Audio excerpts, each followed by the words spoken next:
Hi, Hi, how are you doing? I'm good, thank you. How are you? Good, good. You're based in Australia, obviously. I'm here right now. I'm actually based in LA, but I just finished a little stint on the new Godzilla film, which shoots up in Brisbane. Mm. And so it was like a perfect opportunity to, after that, like hop down to Sydney and see family and just like hang out. So I'm actually in my parents' house right now. Well, it's very nice. I like what they have going on in the background. This is my mom's art room, so it's a lot of like, she turned my brother's room into like an art room. Of course. So there's a lot of that going on. Gotcha. Well, I'm in New York, so Oh, nice. Oh, so lovely. What was that? Sorry. I said just big time difference. Oh my God, I know. It right now I've got like a friend group chat that we're all trying to do, and everyone's like one's in London, one's in New York, one's in Sydney. It's like a chaos trying to do it. But here we are. We've done it. We are, and it's so nice to talk to you about apple cider vinegar because your performance was so moving and just heartbreaking. I really, it's weird to say I enjoyed it, but I really thought it was well done. Oh, thank you. That's so lovely to hear and so kind of you. Thank you. I was wondering, were you familiar with the story of Belle Gibson and Millie?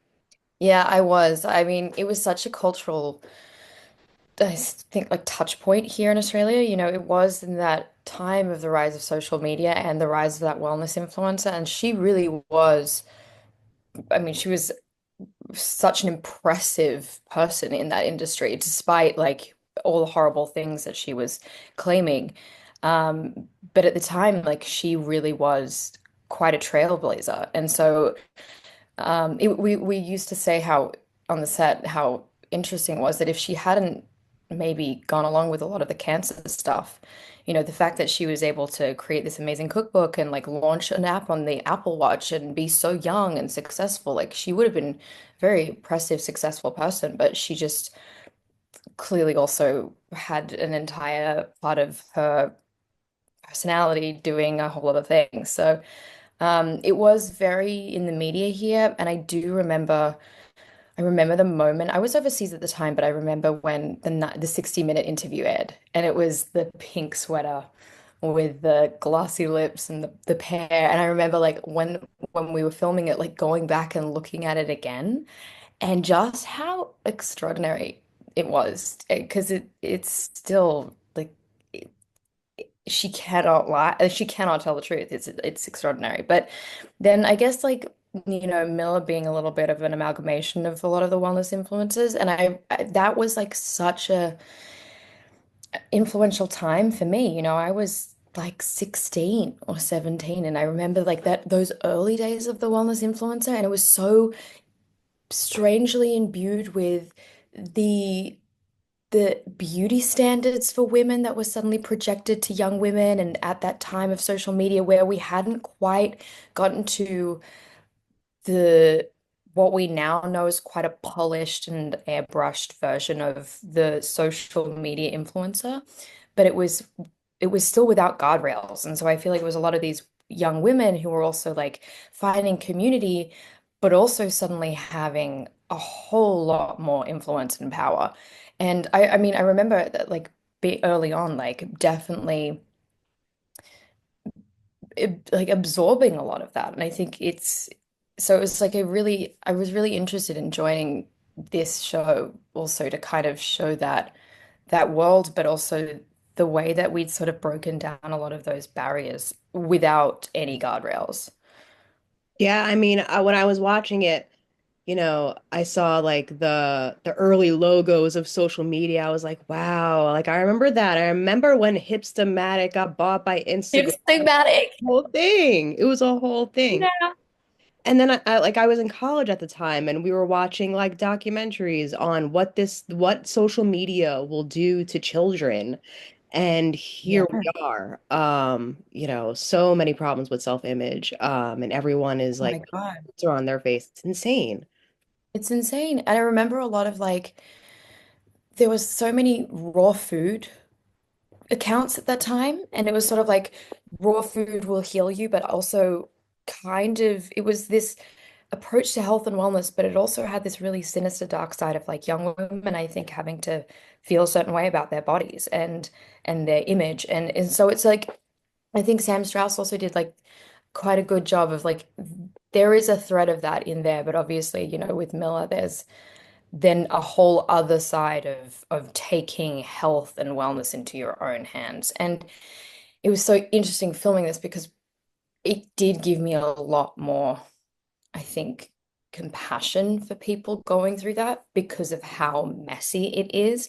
And, if we had a cure for cancer, well, we would have a cure for cancer, and I guess people wouldn't be searching for all these other options. And I think at the heart of it, there's just so much hope and desperation, and also need to be taking into account not just like here are my symptoms, but also like this is the world that I'm operating in. This is like the person, the stresses, the anxieties, the other causes of what is making my disease or illness or life the way it is. And so it was it was like this explosion of information, but absolutely no, then we were like putting a lot more power on people who didn't have the same, you know, degrees or understanding. When I was watching the show, I was so empathetic towards Millie because she really didn't want to be the face of a disease. She wanted to take, she wanted to have power in her own hands of how she can heal by herself. Um, and there was a certain level of denial of how sick she was. But she was also the type of influencer that was speaking at conferences and really cared about people. I just thought that was such like a tragic end. Yeah, it's so tragic. And I think you said it so well. I mean, she was both those things. She was really in denial, and I think there was such a I think for me, we really the through line for her was this idea that she'd failed herself and she'd failed her own body in the way that she consumed this kind of, I guess, very modern way of living, whether it's junk food or like being young and partying or this idea of that she's caused this to herself. And I do think you kind of maybe see this in like still in the world now. There's a lot of young people who kind of think like, well, have I'm a product of the environment that I'm living in. And is that the thing that's also giving me this illness? But and for her to never feel like this failure, but I think at the very heart of it, like she does like want people to feel hopeful and optimistic, and that there is an autonomy, I suppose, in vying for your own interests and an autonomy for your own body. And you still see that in medicine now, especially women. Women do find that there is like less of a understanding on their health and wellness in so many ways. But I do, so it's just so messy, I think. But of course, for her being a young woman too, like the idea of so much of your identity being, I suppose, shackled in the idea of like being pretty and young, and if then that was to be taken away from you, that there are real life changes for that, and that it is not so simple as like a sterile, we're going to cut off your limb. It's so much more. I mean, I just think it captured the messiness of it so well in the way that we're then kind of framing our lives through social media now and what that looks like. It really captured the messiness of it all, and the show really unpacked these. I thought it was very interesting because these influencers are very different from one another, and they're women on two different trajectories. You have one woman who's faking an illness and for likes, basically, and obviously Yeah. she's ill. And then you have this other woman who really is reaching out and trying to educate herself and a whole audience and just trying to also be normal. I thought the show really did a great job of that. Yeah, and for Miller as well, like she's like if you've got Belle lying to the world, you sort of have Miller lying to herself, Yeah. you know, and not being able to confront the reality. And what's so tragic as well, like that kind of illness, osteosarcoma, it is. it has like a very high success rate if it's treated early. And so it's just it's I do think there is something to be said about how I think this show really filming it did I think it I'd always sort of thought of it as being like it's one or the other. It's sort of modern medicine or conventional medicine or maybe holistic medicine, and they don't really cross. But so much of this had sort of I guess it had shown me that there are parts of it, and just having a lot of friends or, loved ones, and we all have them that have gone through something like this, and knowing that there are things that conventional or modern medicine can't necessarily solve, and that the internet has been able to show us this wealth of new information. But I would say, like, a lot of people are asking, like, do you think it's as prevalent now? And I was like, I do. I think it's just as prevalent. If even more right now, like you're having a whole like the Maha debate with like RFK Jr., right? Like this interesting way that it is right now, even worming its way through society with it. It's like, is it actually raw milk? And like, do we try like there is such a distrust in the way that I think people are experiencing medicine as a whole. And I don't know what that is, if that's this sort of like this overwhelming amount of information, or this like this kind of this it's but it seems like this was one of those very early inception points, Right. and watching it kind of through the eyes of like a young woman is so fascinating. Yeah, I mean, I have moments in my life where I'm like, do we have too much information? Do we know too much? Right. No, like women's health care has holes in it. Like no one is really, yeah, we have to do our own research. Absolutely. Like I mean, the fact that I feel like so many of my friends now have finally been diagnosed with like endometriosis or like PCOS, and like that just always being like, I don't know, I guess you were like just a hypochondriac. And it's like, no, these women had like serious health problems, and it's just always been disregarded. And like that's the thing, like that's been there for a really long time, and it's crazy that in like the last couple of years that's only really been validated kind of. And even still there's not even really like a treatment. It's sort of like, well, we can go in and maybe take some samples, and like I guess then we can confirm that you have it. Like it's there are a lot of holes in medicine, and I did have some people in my life that had been going through a lot of um, like their own personal health journeys and with illnesses, and to see that they're like not only has is modern medicine like getting so much more advanced, but that there are the holes, and there's a lot of hope trying to search for different things that might work for you that don't work for other people. And it's so, yeah. I don't know if it's like is it the messaging around the way we like experience medicine, health and wellness? It's hard. It's really hard. And for you, you're representing a character who was, well, you're representing a character who is like an amalgamation of influencers, but also Jessica Ainscough, who is like a wellness warrior, and admired in the wellness community in real life. I'm wondering like what level of responsibility did you feel to represent her or someone like her as authentically as you can? I guess there's this.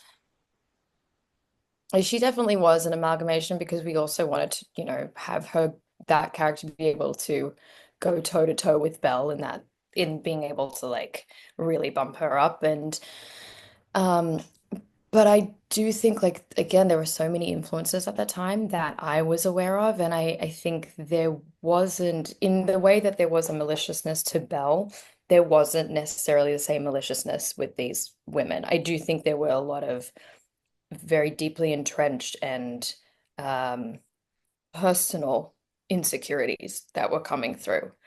And so I think for me there was this sort of there was a responsibility to allow her to not necessarily be likable, but to be able to understand why someone like her would make those choices. And it makes me, like happy to hear from you that like even though you're watching this character make these, heartbreaking or terrible or bad decisions, that you still sort of feel for them and you still understand kind of why, because there is this desperation and there's this yearning to try and fix it, even though it is maybe misguided. And so I think, you know, like Mila really believes in all of this. It's not something that she's also like, I'm pretending that she gets her mother onto it. And like, this is something that these real life influencers had done. And so there was like this deeply entrenched belief and hope. And I think so for me, it was like trying to do that as a service of, these weren't character, these were smart, this is still smart character that's like, that is making these decisions based off things that are important to her. And it's not, but like, that they're not necessarily then right. But I think for me, it was trying to make sure that like that truth is really at the center of it, that hope, that like need to rewrite these wrongs, I guess.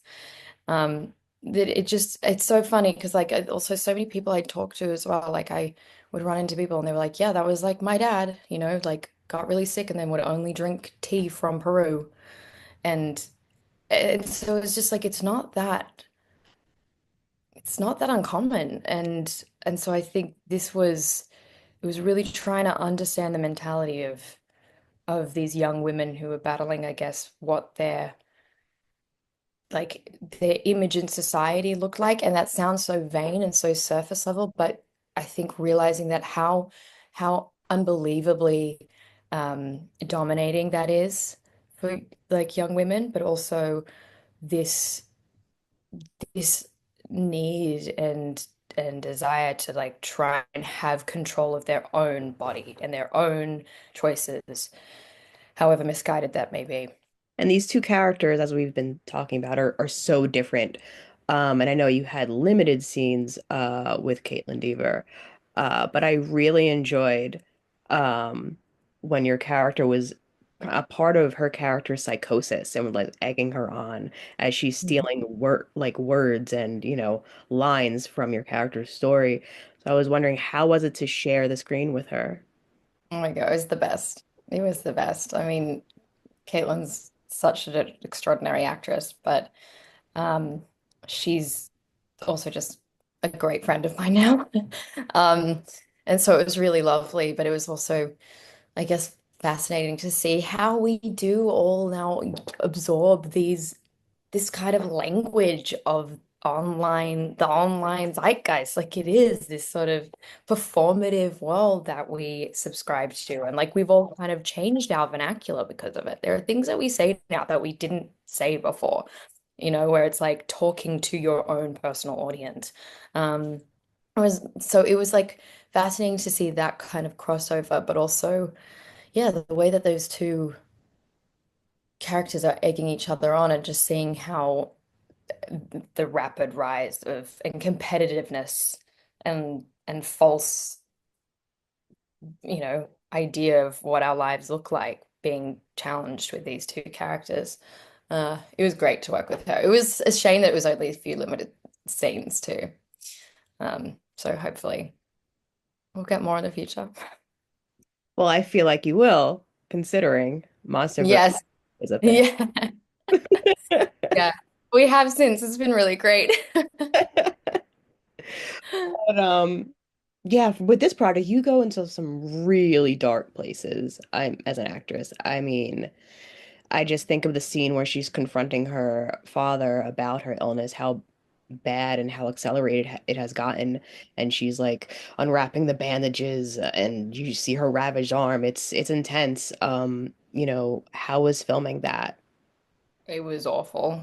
I will say this character more than I think maybe the most, honestly, out of any, like, affected me on quite like a personal, visceral level. It wasn't something that I was really able to shake for a while. And I don't know if that's because, not only was it something that like that it was like that mindset is so like even initially, even it's so desperate and so angry with herself and angry at the situation, and then this sort of just like free fall of how wrong she was, and having to just feel like she's absorbing whatever kind of responsibility on her own body, but others and her family, and this self-imposed, yeah, like I don't know what the word is, but it was hard. It was something that it didn't quite. Usually I'll like get home and I'm like, I'll just like shower off the day. And this one, it really lingered. And that scene in particular, I mean, every time I would read it, I would just start crying because it's so heartbreaking. I mean, that like her dad just having already lost his wife and then now facing the inevitability of losing his daughter after trying to desperately to fix everything. I mean, it it's just heartbreaking. Um, it was hard. And Yeah. lastly, for you, what do you hope people take away from this series? Because there's so many things to unpack here. There's so many topics at hand. Yeah. I mean, for me, what I took away really was this. I mean, two things, obviously. One that I already knew, and I think it just further solidified it, is that obviously you cannot trust everything on the internet. You like influencers are not the professionals for medical advice. They're not, or for any kind of important world topics, whether it be like politics or medicine, their influences are not the like don't read everything you see online, obviously. But that was something that was not, so new to me growing up in the social media world. But the other being, I think more personally, that it's left me with just, I guess, a lot more compassion for people going through something like this. Not because what think some people are doing right. It's more just that it is so messy. And this is a person, these things they not only affect the individual, but they affect everyone else around them. It affects their families, it affects their friends, it affects the community that they're a part of. And so I think there's such a messiness to it. And the idea of having to confront your mortality as like a young person, it's like I can't imagine, like it's so extraordinarily confronting, and so I just think there was a little bit more grace and understanding I left with to try and, yeah, really empathize with like someone having to go through that and navigating the world of medicine and the holes in it and the way that modern medicine can be so sterile and uncompassionate. And so there, it left me with a little bit more grace for everyone just trying to find answers and and have autonomy over their bodies and themselves. No, it's a beautiful note to end on. And I have to say, this was a pleasure to speak with you about this. I've been doing this for about 12 years now, and I can count on maybe one hand how many times I get to speak to women about women's issues, especially with. Wow. So thank you so much. Yeah. Oh, thank you so much. It was really lovely to talk to you too.